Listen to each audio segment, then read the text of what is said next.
Logic has been defined as an organised way of going wrong with confidence. And maybe that's what I've been doing.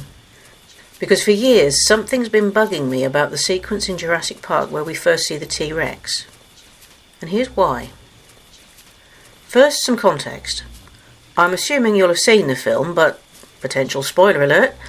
A précis of this part of the story is that the visiting specialists, Alan Grant, Ellie Sattler, Ian Malcolm and Donald Gennaro, and the owner's two grandchildren, Lex and Tim, are sent off through the park in two electric tour vehicles. The first time they pass the T-Rex enclosure in daylight, it's a no-show. Later, with Ellie having stayed behind, the park security system is sabotaged during the return journey and the two cars are left stranded, once again outside the T-Rex enclosure. With the electrified fence no longer active, the T-Rex breaks out and attacks the party, leaving Ian injured and unconscious, Gennaro dead, and Alan, Tim and Lex unprotected, on foot and at the mercy of any of the now liberated dinosaurs they encounter. So far, so familiar. But there are some points I want to raise in relation to the logic of what we're shown on screen. Here's a rough diagram of the layout.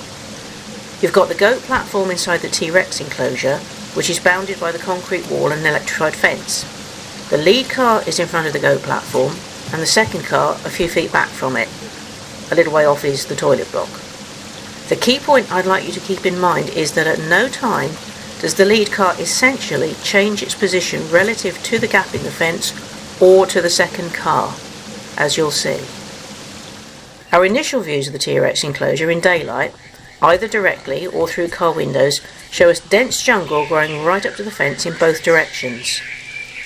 We also see the platform on which an ill-fated goat is tethered, positioned behind one of the danger 10,000 volts warning signs. Later, after dark has fallen and the storm has struck, the sabotage has resulted in the lead car being stranded right in front of the goat platform.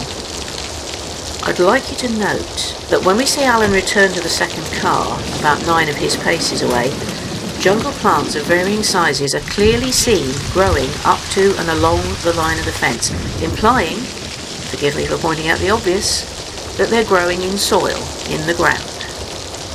Yeah, I know, duh, but stay with me. When the T-Rex makes its first appearance, rising from behind that 10,000 volts warning sign, we see it through the windows of the lead car, so it's clear where it is in relation to the vehicle.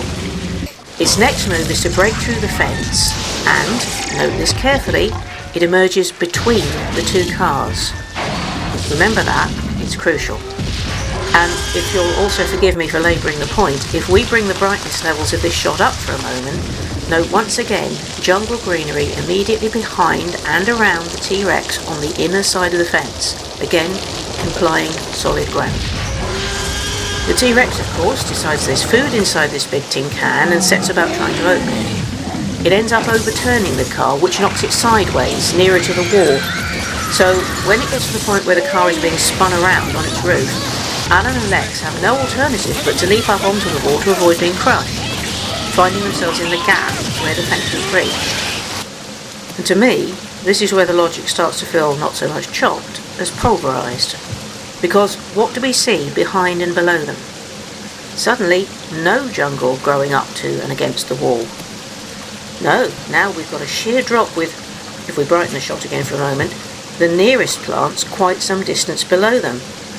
Also, no sign of any vegetation nearby on either side of the breach, as we go on to see when they start abseiling down the wall. We get a good view of the extent of the area of blank wall because they have to start swinging from side to side in order to avoid the car falling on them when it eventually gets tipped through the gap.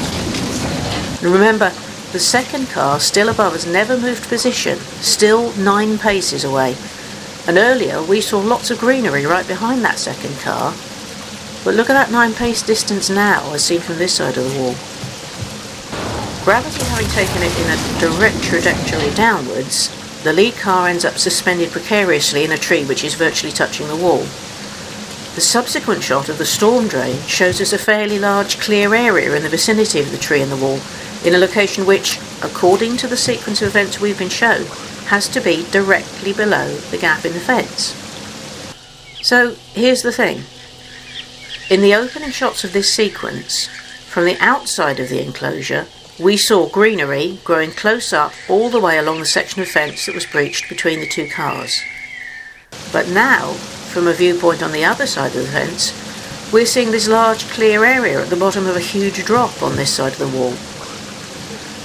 So if logic really is an organised way of going wrong with confidence, do you see my problem? Here are the two shots of the break in the fence, at the end of the sequence, and back when it first happens. And here's my question. Just before it stepped through the fence, what was the T-Rex standing on? And now I'm going to leave you thinking about that, and I'm going to go off and get a life.